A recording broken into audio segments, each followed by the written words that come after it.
With so many unusual events in the global economy and financial markets in recent years, resilience is a skill that each of us must master. The word resilience is no longer just theory. It's the daily life of many investors, men and women of all ages and from all socioeconomic conditions. Today's webinar on investor resilience brings together 4 experts from 3 different continents. Mrs.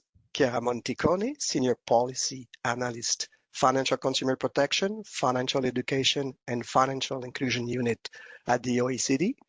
Hello, Chiara. Hello, Camille. Thank you very much. It's a pleasure to be part of World Investor Week this year. Thank you. Thank you. Second, we'll have Mrs. Eloise Duncan, CEO and founder of the Financial Resilience Institute in Canada. Good night, if I may, Eloise. It's 4 o'clock in the night. Thank you, Camille. It's wonderful to be joining. Well, thank you to you. Our third speaker will be Gary Motola, Research Director, FINRA Investor Education Foundation, USA. Hello, Gary. Hi, Camille. Thanks, and I'm really excited to be here during World Investor Week to talk about investor resilience. Yes, thank you. And our fourth speaker will be Jared Fitzpatrick, Senior Executive at the International Affairs at ASIC, the Australian Securities and Investment Commissions. Hello and good evening, Jared. Good evening, and thank you for your invitation to this panel. I'm delighted to participate in this panel on investor resilience. Why don't we go with our second speaker, Mrs. Eloise Duncan. Eloise is the CEO and founder of Financial Resilience Institute, a nonprofit organization and the leading independent authority on financial resilience and financial well-being in Canada. She is an impactpreneur and certified management consultant. Eloise is the creator of the peer-reviewed Seymour Financial Resilience Index, which measures household financial resilience in Canada. This complements the National Financial Wellbeing Study Instrument, first launched in 2017. Eloise and her team work with financial institutions, policymakers, and innovators to help measurably improve the financial resilience, health, and well-being of their customers, employees, small businesses, and communities' financial empowerment, and overall financial resilience and resilience itself. Eloise, thank you for being with us. The floor is yours. Thank you so much, Camille, and thank you very much for the kind introduction. I will just share my slides as well. Yeah.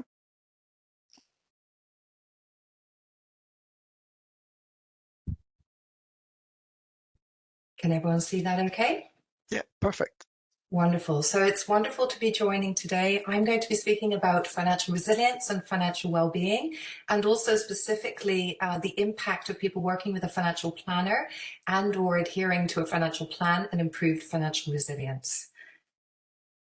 So as Camille said, Financial Resilience Institute is a leading independent authority on financial well-being and financial resilience in Canada.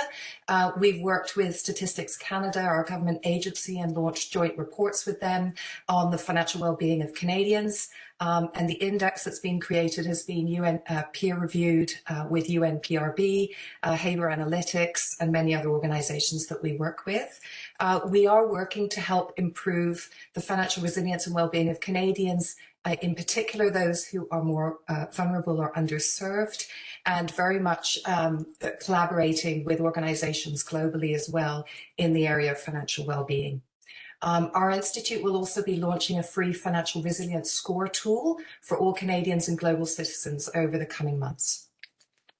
So back in 2016, we developed a financial well-being framework, which was informed by the best of the best financial health, resilience and well-being studies around the world. This framework has very much shaped the genesis of the National Financial Wellbeing Study, which we first launched in 2017. and also the genesis of the Seymour Financial Resilience Index, which is an instrument which works in tandem with that. We have very clear definitions of financial health, financial resilience, and financial wellness, and look at aspects across the spectrum from daily financial management to protecting against the unexpected from a behavioral perspective. As it relates to investors, we also very much look at people's knowledge and skills, their financial literacy, behaviors, and also the extent to which they're being supported by financial institutions, as well as challenges such as gaps in financial hardship as well. So the Financial Resilience Index model measures a household's ability to get through financial hardship, stresses, and shocks as a result of unplanned life events. It's the first index of its kind in the world. It is based on the nuances of the Canadian ecosystem and consumer, but very much has applications in other countries. The index measures financial resilience across 9 behavioral sentiment and resilience indicators at the national level, provincial level, segment level, so that could be for investors or for business owners or other segments, right down to the individual household level. These are the indicators, and people are scored from 0 to 100 based on their financial resilience score. So people who are extremely vulnerable have a score of 0 to 30. People who are financially resilient have a score of 70.01 to 100. Importantly, this index builds on over 8 years of very robust longitudinal data for Canada with a representative sample of the population with over 5,000 adult Canadian primary or joint decision makers. And we have a pre-pandemic baseline of February 2020 with the data building right back to 2017. So we have incredible longitudinal data which we're using to also help policymakers and institutions to better support their customers and citizens, including those who are most financially vulnerable. And what we see from the index is that financial vulnerability spans all household income demographics, which is very important. So one can have a household income of over $100,000 or over $150,000, but as a result of your behaviors or lack of social capital or other aspects, you can actually be extremely vulnerable based on the index. We also conduct longitudinal analytics to see how the same survey respondents can slip forward or move back in terms of their financial resilience as a result of changing their behaviors or accessing support. And this very much proves that financial resilience mobility is real and people can move forward and slip back as a result of a number of factors. As Camille said, the index sits alongside the Financial Wellbeing Studies instrument. That's important because we're able to add customized questions to that, which we've done for many organizations to get to specific challenges, including as it relates to financial inclusion, challenges around for investors around access to help and advice as it relates to saving, planning, investing, etc.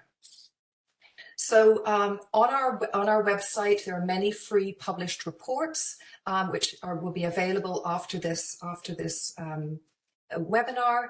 And this week we will also be launching releasing our data from our latest index, which is June 2023. So you're getting a sneak peek of this. What we see at the Canadian level is the national mean financial resilience score is 52.44 as of June. What that means is that at the national level, Canadians are approaching resilience. And we have actually only about 24% of the population is financially resilient at the moment, with just under 18% of the population, that's just under 4.5 million people, who are extremely vulnerable. This is the index distribution. As I said, we have tracking 3 times a year with the Institute maintaining this index as a community asset for good. And what you can see from the index distribution is there has been a change in the sort of distribution of financial resilience segments over time. And this is the provincial mean scores as well for for Canadians is being incorporated into the behaviour analytics database globally for policymakers and financial institutions. We have been measuring a number of indicators from a financial health, resilience and wellness perspective. Liquid savings buffers is a key one, and this chart was actually why I created the index in the first place. As you can see, despite Canada being a rich country, in terms of liquid savings buffers, people being able to draw on liquid savings without having to resort to borrowing or drawing on retirement funds, we have, as of June, we have 50% of the population have a buffer of more than 3 months. That compares to 64% in 2017. And we have 24% of the population have a liquid savings buffer of just under 3 weeks. So financial vulnerability is a mainstream issue in Canada, as in many other countries. We also have financial stress as a very significant issue, and we've been measuring the impact of financial stress on people's physical health, emotional health, and other well-being dimensions since 2017. When we look at things by financial resilience segment, you can see that there are many nuances. This is just one example based on household savings rate data, which is one of our, which is baked into the index. And so you can see here that we have 37% of the population in Canada have a negative or 0% savings rate relevant for investors. But that's much more significant for people who are extremely vulnerable. So we have 89% of the population that are extremely vulnerable have a negative or 0 household savings rate, compared to just 5.7% of financially resilient households. And this is very important, not only to the financial institutions, but also to policymakers in Canada who are very focused on wanting to help build a resilient, equitable and inclusive Canada. Our index very much highlights a number of financial hardship and financial vulnerability equity gaps, including for women and for others. And we'll be launching a report on the financial resilience gender gap specifically next week. Chiara mentioned emergency savings funds. That's just one of many indicators we're measuring. And you can see here that we do have a slight drop in Canadians compared to 2018 that are able to access their savings in the event that they would have to raise $5,000 in the case of emergency. So there is quite a lot of financial vulnerability. Now I will speak specifically to key themes from a report which we launched earlier this year in July, commissioned by FP Canada and IQPF. This is a report where we added a few customized questions to the financial wellbeing study and smashed against the index analytics to confirm if people worked with a financial planner, small f, small p, and or created a financial plan and adhered to it, whether there is a statistically significant contribution to improved financial resilience and also financial well-being. This report and white paper is also available in French on our website, and these are just a couple of the highlight themes from this. Again, conducted with a sample size of over 5,000 Canadians and a boost sample of 1,300 people working with a financial planner.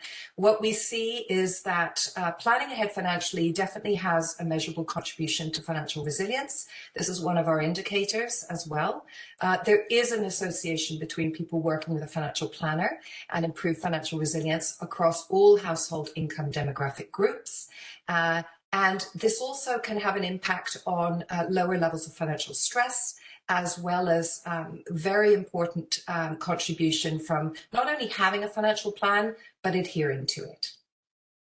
So what we can see from this data, planning ahead financially for upcoming expenses or to save for long-term goals, this is one of our index indicators. Canadians that are doing so have a mean financial resilience score that is double those who don't. So they have a mean score of 62.26. That's a financial resilience score compared to 31.68 for Canadians that are not planning ahead financially. So the behavior is very important. Similarly, people working with a financial planner have a financial resilience score of 59.6 compared to 48.1 for people not working with a financial planner. And what was very important from this study was we confirmed that there is a positive impact across all household income demographic groups. And this data may be used to help provide enhanced access to financial planning for Canadians, including middle class and those who are more financially vulnerable in our economy. When we look at the index indicators, people working with a financial planner score higher across 7 of the 9 index indicators, including in particular the liquid savings buffer, self-reported credit score, and confidence and ability to meet short-term savings goals. And they're also much more likely to be in the more financially resilient segments. So 68% of the population working with a financial planner are approaching resilience or financially resilient compared to 47% of households that are not. We also see improved uptick in terms of reduced financial stress, in turn positively having an impact on well-being. So people working with a financial planner, 40% of them report that money worries or financial stress makes them physically unwell, compared to 50% of Canadians overall. Same thing, much lower numbers for impacts on mental health. And this data is extremely important to the government, and we have launched a joint report with Statistics Canada where we show how people with reduced financial stress, people that are more financially vulnerable, have lower levels of well-being, including financial well-being, across Canada. People with a financial plan have higher financial resilience scores. You can see that on the left-hand side. And importantly, people who are adhering to their plan on the right-hand side have the highest financial resilience scores of all.